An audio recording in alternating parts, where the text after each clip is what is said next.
I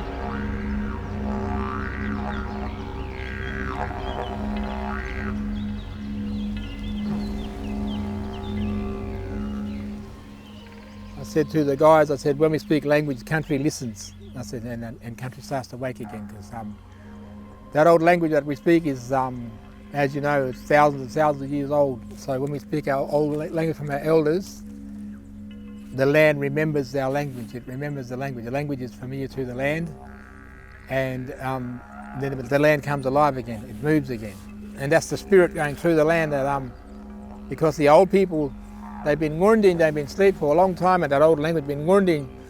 So when we speak that Wangkiny, that Noongar talk, that old land, he start waking up again. He go to Yira, he get up and look around, and Jirang, he's looking around, listening to our talking. We say, Dal Wangkiny, Jirang Nija, we say, for walking through the country and talking our language.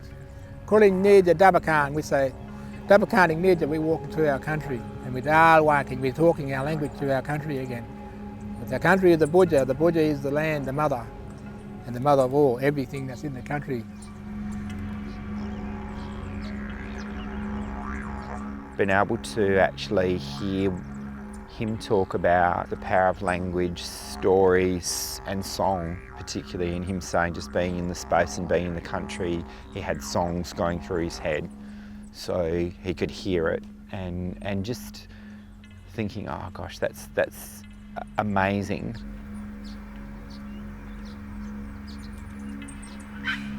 The setting is what provides, sometimes the stimulus for those kind of conversations we've had, but also importantly holds us, and you actually feel held by the country. The wind blowing through the trees, I can feel it on my skin, hear the birds around us. All of that is so important. Adds that layer of authenticity and realism to what we're trying to do in the work we're doing at the school. We're on country all the time, and I sometimes forget that. It's almost like where we are, we're not, and we've got to come away. And I think that's made me really think about every day I should walk out my front door or even get out of my bed. I'm still on country, and actually go, yes, the privilege to be in the space. Being aware of the rhythm of seasons, so thinking about that from a Noongar perspective, or being aware of that from a Noongar perspective, being aware of what's going on around me. So the change in me that I'm seeing is that I'm not just rushing to commute through a space, but I'm actually going, I'll build in time to stop and connect with the space as part of my commute. I am appreciating country more and more and understanding it more and more. I don't think, and I would never, and I don't have that same connection as Aboriginal and Torres Strait Islander people, but I am really appreciating the importance of it. When you have a relationship with someone, you care for that person, you support that person. So this connection to country, I feel like I care and I respect country more. And obviously working more relational, so that working with the elders has taught me about being more relational rather than transactional. And so even in my workplace, I feel like it's changed the way that I interact with people. It's been an incredibly amazing learning experience. I feel very privileged to have had the opportunity in many ways to be mentored by an elder, Michael, who has enabled me to engage in conversations that I previously hadn't even thought of, but also in a really safe place where I've been able to explore often my own views and values and been challenged by Michael, which has enabled me in my leadership to actually help other people grow and develop. I think that's important that they learn more about the cultural side of things, and being with elders, and you know, the Nyoongar Elders, that is one way of achieving that goal. So I think it's important that they do spend time with the elders and getting to know and learning. And you know, it's a two-way learning. The very unique opportunity that we have to work in this way, I think very few people get the privilege of working in this way so directly, so honestly, and so relationally with Aboriginal people with a very common intention. And have that very long-term relationship, which does enable this sort of work to happen. It's them showing respect to us, Yes. and treating us, you know, with that respect that they would show normally to their own parents. That's a big thing, because within the Nyoongar community, and that respect goes a long way. And if you have that respect, you know, that's showing that you care. You know, I'm 56 years old and I've lived on Boodja for the majority of that time. And it wasn't until I've started working with the elders over the last 6 years that I've actually understood more about our shared history, the country, and that's through all of the wonderful grace and generosity of elders working with me and holding me in cultural immersion and different types of experiences, and just observing Aboriginal ways of knowing and being and doing. When I've worked with the elders, that being relational is actually not just a better way of working for Aboriginal people, it's actually a better way of working for all people. You know, we're bettering everybody. So I think I'm a better human. I think I'm better in my job. I think I'm a better in my working with my family and caring for my family, for caring for the land. So yeah, it's been transformative. My whole worldview's changed.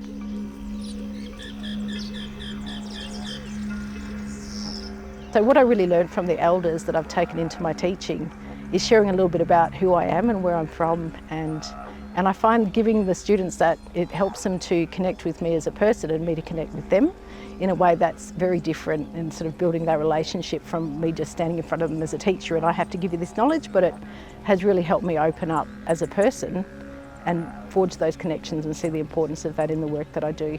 To connect to a better way of living that's more connected and sustainable and nurturing is really important, and to, you know, kind of honour what's here and the wisdom that's here in Australia, and to bring that into my classroom or into my own health and well-being or other people's, I think is really important. To have permission to feel like you can be more relational, that you can share something of yourself, and that's a good thing to do, and that people can connect to that, and if they connect more to you, they might connect more to what you're teaching and how you're teaching. And I think kind of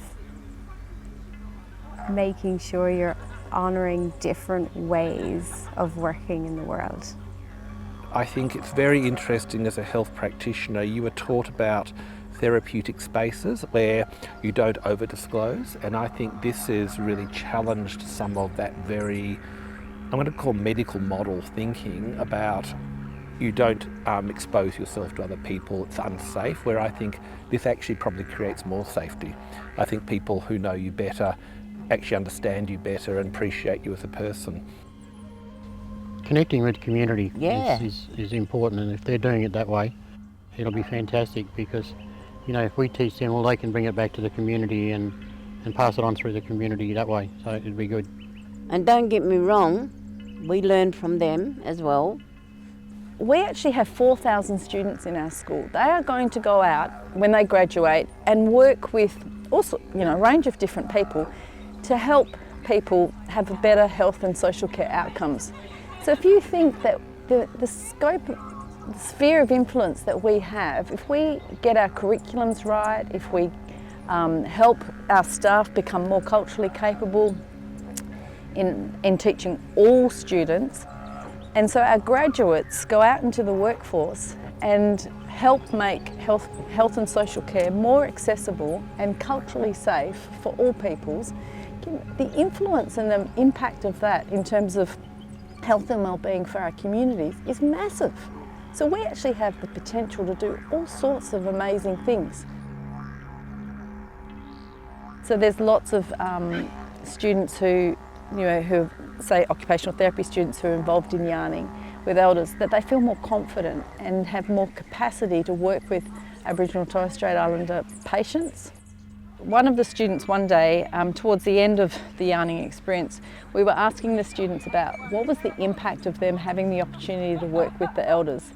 And one of the students had been on a placement at a metropolitan hospital, and this student, within the department there was a young Aboriginal lady who the occupational therapist had tried to do the initial assessments but had described her as not wanting or willing to participate in the information gathering for the initial assessment. And so one day when they had the patients come down to the department for therapy, this patient's Aboriginal lady sat outside, and the student asked the clinician or her supervisor, why is that lady sitting outside? And they just said that she doesn't want to participate. But because our student had been working with the elders and had developed relationships with the elders and some confidence to go and talk to people, she said, can I go and have a chat to her? So she went outside and sat down with this Aboriginal lady, and she introduced herself and talked to this patient.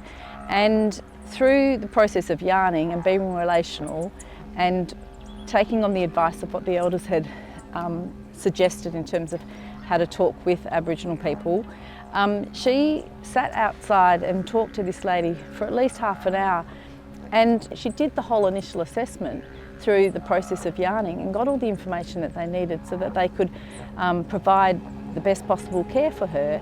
And as a consequence of that, patient was not just sitting outside not engaging in therapy, but she actually had the opportunity to get the care that she actually needed while she was in the hospital by the student enacting what she had learnt from the elders and being relational in her way of intervening with her. And so just from that one interaction, the ripple effect of the impact of that is massive. So yeah, it's really exciting that the students are leading by example, but it's because of the elders in that program that they obviously feel capable to be able to do that.